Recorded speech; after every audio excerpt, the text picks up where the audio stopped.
أنا بصراحة سمعت كتير جدا على الفطاير التركية، وهي من الفطاير الخفيفة والهشة والمورقة، وعجينتها غنية جدا ومكوناتها بسيطة جدا على فكرة.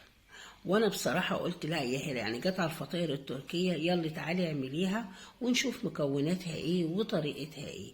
ومكوناتها بسيطة وسهلة، وطريقتها برضو سهلة جدا. وديكم شايفين الفطاير خفيفة جدا ومورقة، ومن اقل كمية دقيق هتديكي كمية فطاير بصراحة بسم الله ما شاء الله. وطلعت معايا هشة وخفيفة ومورقة، وعجبتني جدا جدا مع كوباية لبن كده، ما اقولكمش على الجمال والحلاوة. فقلت يلا بقى نعملها ونشوف طريقة الفطاير التركية اللي عليها ازدحام في تركيا، ما اقولكمش بقى، ما بيستغنوش عنها ابدا ابدا. فاحنا دايما نقول ايه، اهم من الشغل تنظيم الشغل. يلا نسمي بالله وننظم شغلنا ونعمل احلى فطاير تركية بطريقة سهلة وبسيطة جدا جدا. بسم الله الرحمن الرحيم. هنجيب البولة بتاعتنا وهننزل بكوباية لبن بدرجة حرارة الغرفة عادية. الكوباية دي عاملة 250 ملي، وبنفس الكوباية ربع كوباية زيت، وهننزل عليها كمان بمعلقة كبيرة خميرة فورية، وكمان ربع معلقة بيكنج باودر، وهننزل بمعلقة سكر مليانة، وكمان ذرة ملح كده علشان رطوبة الدقيق بتاعنا، وهننزل بمعلقة كبيرة دقيق خل عشان العجينة بتاعتك تبقى طرية وهشة، وبضاية واحدة بس هناخد البياض بتاعتها، والصفار هنركنها دلوقتي وهنقول ركنها ليه. وهنقلب كل الخليط ده مع بعضيه كويس قوي. هفضل انا كده اقلب فيه اما قلق الخليط بقى اختلط ببعضه.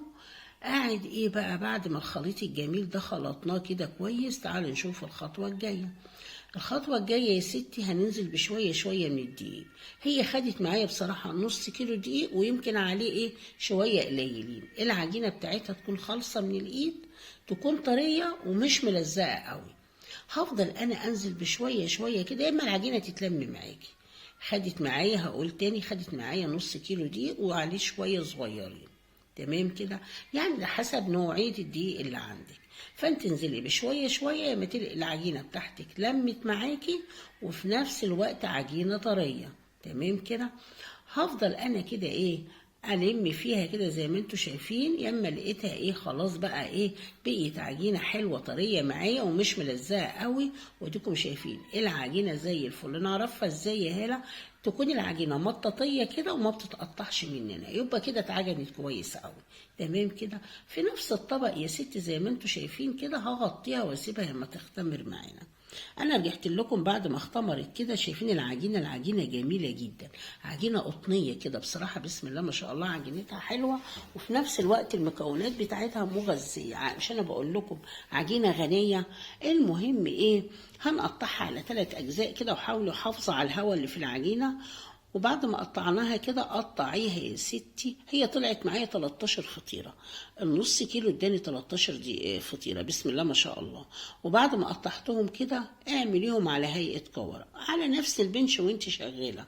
اظن الطريقة لغاية دلوقتي سهلة وبسيطة، فياريت اللي ما حطيتش اللايك تحط لها اللايك عشان فيديوهاتي توصل لكل الناس.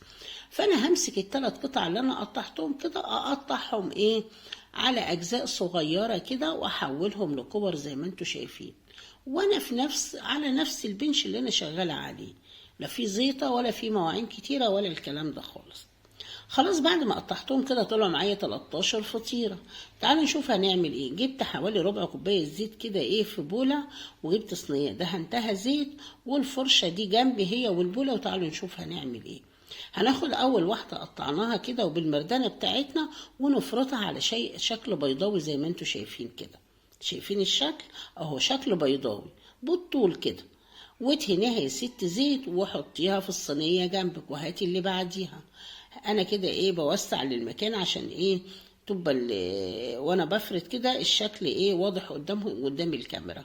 اديني فردت واحده تاني سهله وبسيطه جدا، وهنحطها جنبيها وندهنها زيت. في نفس الصينية هفضل انا كده افرد في القطع بتاعتي على شكل بيضاوي واحطها على بعض، مفيش مشاكل، ما احنا دهنين زيت مش هتلزق منك ولا اي حاجة، ما تقلقيش. شايفين العجينة بسم الله ما شاء الله، العجينة حلوة جدا جدا، وفي نفس الوقت عجينة غنية جدا، فيها لبن وفيها بيض، ففي عجينة مغذية، بتاكلي حاجة مغذية مش دقيق ومية. أنا بصراحة ما بعترفش بحكاية دقيق ومية دي، لأن بصراحة احنا عايزين ناكل لقمة كده غنية، لقمة كده ولادنا يستفيدوا بيها. تمام كده.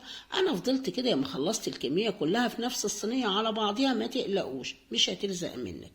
واول ما نخلص كده هنجيب المعلقه الخشب، معلقه كده تكون اليد بتاعتها مدوره، اي معلقه عندك، وناخد قطعه كده ونقسمها نصين ونسدها من فوق وندورها زي ما انتوا شايفين، نلفها على هيئه لور كده.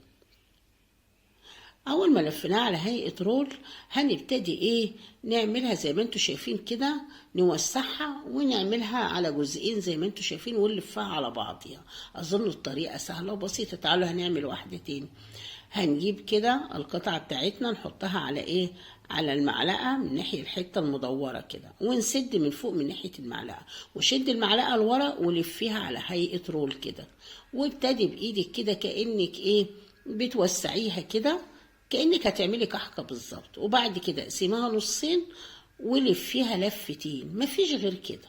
هنعمل واحدة تاني، وحط وادهني الصينية بتاعتك كويس زيت، ورص الفطاير بتاعتك ووسع، بس حطي وانت بترصي في الصينية وسعها عن بعضيها، لان لسه حجمها يتضاعف معانا ومش عايزينها تزنق في بعضيها.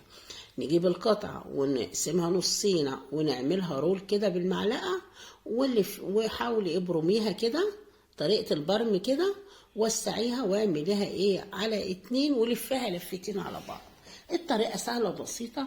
أنا عملت 13 قطعة زي ما انتوا شايفين كده، ورصيتها في الصواني ووسعيها عن بعض عشان لما تختمر هيزيد حجمها جدا. تمام كده. هسيبهم كده وهغطيهم وهنسيبهم يما يختمروا وهرجع لكم تاني.